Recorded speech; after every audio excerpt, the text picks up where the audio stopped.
Pourquoi tu procrastines? On va être cash. Tu sais exactement ce que tu dois faire. Tu as déjà fait des listes, des plans, des fiches. Tu as regardé des vidéos, organisation, discipline, productivité. Et pourtant, tu continues à repousser. Tu ranges au lieu de travailler. Tu ouvres YouTube au lieu d'ouvrir ton fichier. Tu scrolles encore juste 5 minutes, qui deviennent 45 minutes. Et derrière, tu te dégoûtes de toi. Tu te dis « je suis faible, je suis nul, je n'ai pas de discipline ». Et si ce n'était pas vrai? Et si le problème n'était pas ta volonté, mais ton énergie? Ce que je vais t'expliquer là, c'est que la procrastination n'est pas seulement un manque d'organisation. C'est un symptôme de désalignement énergétique. Dis simplement, une partie de toi veut avancer et une autre partie de toi freine à fond. Et tant que tu ne comprends pas ça, tu vas continuer à te battre contre toi-même. C'est pour ça qu'Esther explique que tu ne peux pas avancer quand ta vibration n'est pas d'accord avec l'action que tu essaies de forcer. Comme le rappelle Napoléon, le pouvoir de l'action vient quand ce que tu veux, ce que tu crois et ce que tu sens regardent dans la même direction. On va décortiquer tout ça, très simplement. Dans cette première partie, on va voir pourquoi tu bloques et comment reconnaître les vrais signaux de désalignement.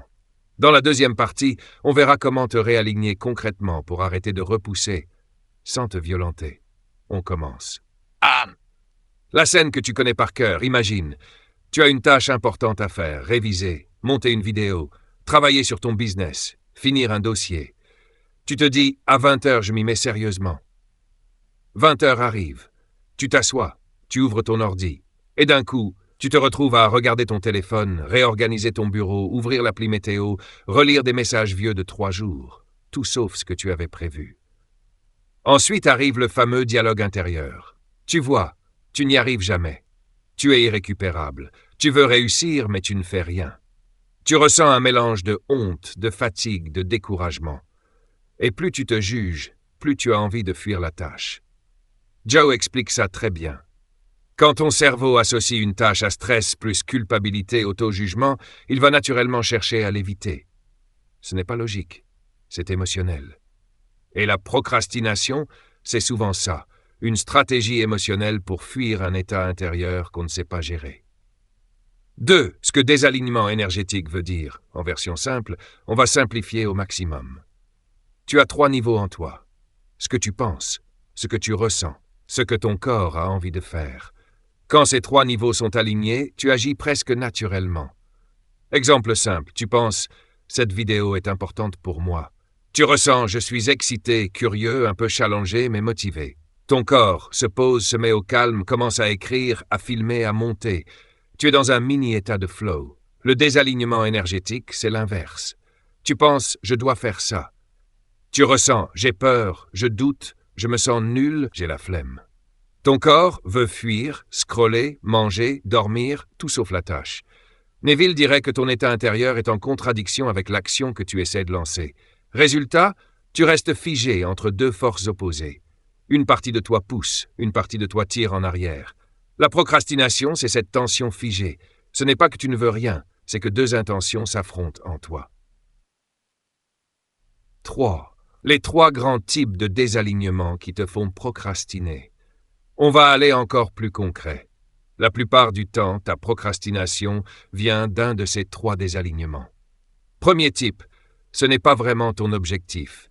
Tu te forces peut-être sur quelque chose que tu n'as jamais vraiment choisi. Tu le fais pour faire plaisir, pour être validé, pour faire comme il faut, pour ne pas décevoir. Dans ta tête, tu dis « je dois le faire ». Mais dans ton énergie, ça dit « je ne veux pas vraiment ça pour ma vie ». Alors tu traînes, tu repousses, tu te disperses. Ce n'est pas de la flemme. C'est ton système intérieur qui te dit « je ne suis pas d'accord avec la direction ». Deuxième type, tu associes la tâche à de la douleur. Par exemple, tu as peur de ne pas être à la hauteur. Peu importe ce que tu fais, tu crois que ce ne sera jamais assez bien. Tu as déjà été critiqué, humilié, rabaissé sur ce terrain. Alors, quand tu t'approches de la tâche, ton corps se crispe. Tu sens une boule au ventre, un nœud dans la gorge. Ton mental dit « allez, fais-le ». Ton système émotionnel répond « je préfère tout faire, sauf ça ». Comme le rappelle Joe, ton cerveau ne veut pas seulement éviter le danger physique, Il veut éviter le danger émotionnel. Si une tâche est associée à la honte, à l'échec, au jugement, tu vas la fuir, même si tu sais qu'elle est importante. Troisième type, ton identité n'est pas alignée avec ce que tu veux faire. Tu veux agir comme quelqu'un qui réussit, mais tu te vois toujours comme celui qui n'y arrive pas. Donc tu te dis, je vais lancer ce projet, je vais être discipliné, je vais devenir sérieux. Mais dans ton dialogue intérieur, ça murmure, tu finis jamais rien. Tu n'es pas ce genre de personne, tu n'es pas fait pour ça. Ton action et ton identité ne racontent pas la même histoire. Comme le rappelle Napoléon, tu peux avoir le meilleur plan du monde. Si tu gardes une identité de perdant, tu vas saboter ton propre plan. La procrastination devient alors une manière de rester cohérent avec ce que tu crois de toi-même. Tu dis « je veux changer ». Mais énergétiquement, tu vibres encore. Je suis celui qui ne change pas. 4. Le scan simple pour comprendre pourquoi tu repousses. Plutôt que de te juger à chaque fois que tu procrastines, tu peux commencer à te poser 3 questions. La prochaine fois que tu repousses une tâche, au lieu de te dire « je suis nul », pose-toi ceci. Qu'est-ce que je pense de cette tâche? Est-ce que je me dis « je dois » ou « je choisis » ? Est-ce que je la vois comme utile pour moi ou juste comme une obligation? Qu'est-ce que je ressens quand je m'en approche? Peur, ennui, colère, honte, pression ou un peu d'excitation, de curiosité, de sens? Qu'est-ce que mon corps veut faire là? Tout de suite, fuir, ouvrir Instagram, m'allonger ou se poser, respirer, s'ancrer. Rien que ce scan, si tu le fais honnêtement, va te montrer clairement où est le désalignement. Esther dirait que tant que tu restes dans le flou, tu crois que tu es juste cassé. Mais dès que tu mets de la conscience sur ce qui se passe vraiment en toi, tu récupères du pouvoir.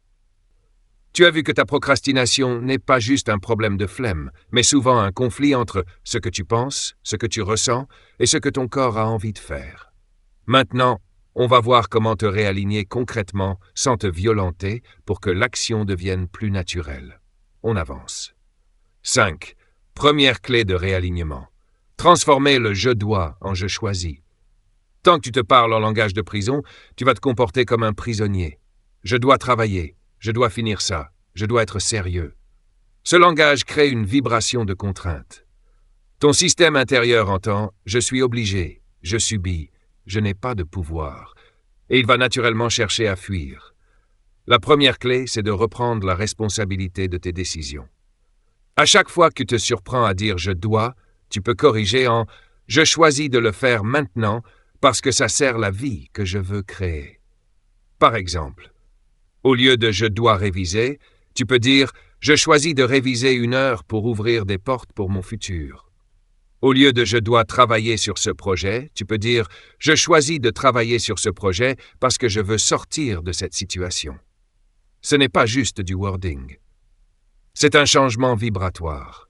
C'est pour ça qu'Esther explique que dès que tu passes de obligation à choix, tu récupères de l'énergie. Ton mental arrête d'être ton geôlier et redevient ton allié. 6. Deuxième clé. Diminuer la charge émotionnelle de la tâche. Parfois, tu ne bloques pas parce que la tâche est difficile, mais parce que l'émotion associée est trop lourde. Peut-être que tu as peur du jugement, tu as peur d'échouer encore, tu as été humilié sur ce genre de sujet, tu crois que si ce n'est pas parfait, ça ne vaut rien. Résultat, rien que de penser à la tâche, tu te contractes. Joe rappelle que ton cerveau évite ce qu'il associe à la douleur. Alors on va faire l'inverse de ce que tu fais d'habitude. Au lieu de te dire « vas-y à fond ou ne fais rien », tu vas réduire la pression. Tu prends la tâche et tu la découpes en micro-actions ridicules. Pas écrire le chapitre, mais ouvrir le document et écrire 3 phrases. Pas monter toute la vidéo, mais trier les rushs pendant 10 minutes. Pas refaire tout mon site, mais corriger la page d'accueil pendant un bloc de 20 minutes. Tu peux même te dire « je ne suis pas obligé d'être inspiré, je veux juste être présent pendant ces 10 ou 15 minutes. » Neville dirait que tu crées un pont entre ton état actuel et l'état désiré. Et à force de te prouver que je peux m'approcher de cette tâche sans mourir émotionnellement, la charge diminue. Ton système nerveux se détend. L'action devient moins menaçante. 7. Troisième clé. Recoder ton identité. Une micro-preuve à la fois. Tu peux avoir toutes les techniques du monde. Si tu continues à te voir comme quelqu'un qui procrastine toujours, quelqu'un qui ne finit rien, quelqu'un d'inconstant, tu vas revenir, encore et encore, au même comportement. Comme le rappelle Napoléon, ton identité dirige tes habitudes bien plus que ta motivation du moment. Alors, on va arrêter de nourrir l'ancienne histoire. Tu peux commencer par changer les phrases que tu utilises sur toi. Au lieu de « je suis un procrastinateur », dis « je suis en train d'apprendre à agir plus vite ». Au lieu de « je finis jamais rien », dis « je suis en train de devenir quelqu'un qui termine ce qu'il commence ». Au début, ton cerveau va protester. Ce n'est pas grave. Ce qui va l'aider à accepter, ce sont les micro-preuves. Tu te fixes de toutes petites actions et tu les honores. 10 minutes de travail concentré. Une petite tâche que tu avais repoussée depuis des semaines. Une seule décision que tu tiens jusqu'au bout. Chaque fois que tu fais ça, tu peux t'arrêter une seconde et te dire « Tu vois, je ne suis plus exactement la même personne qu'hier. » C'est minuscule en surface. Mais vibratoirement, tu montres à ton subconscient « Regarde, on sait faire autre chose que fuir. » Et plus tu accumules ces petites preuves, plus il devient logique de te voir comme quelqu'un de capable d'agir. Oui, 4e clé, un mini-rituel pour te réaligner avant d'agir. Voici un protocole simple que tu peux utiliser dès que tu sens que tu procrastines. 1. Pause de 30 secondes. Tu t'arrêtes, tu poses ce que tu as dans les mains. Tu respires profondément quelques fois. 2. Scan express. Tu te demandes, là maintenant, je suis en désalignement sur quoi? Ce n'est pas mon objectif. J'ai peur de souffrir émotionnellement. Je ne me sens pas à la hauteur. Tu nommes ce qui vient sans te juger. 3. Ajustement rapide. Si ce n'est pas ton objectif du tout, demande-toi honnêtement pourquoi je le fais. Et si tu choisis quand même de le faire, dis-toi clairement je le fais pour telle raison, en conscience pour l'instant. Si tu as peur de souffrir d'échouer, réduis la taille de la tâche, accepte de faire une version imparfaite et rappelle-toi, je ne cherche pas la perfection, je cherche le progrès. Si c'est un problème d'identité, choisis une phrase identitaire un peu plus élevée et répète-la pendant quelques respirations.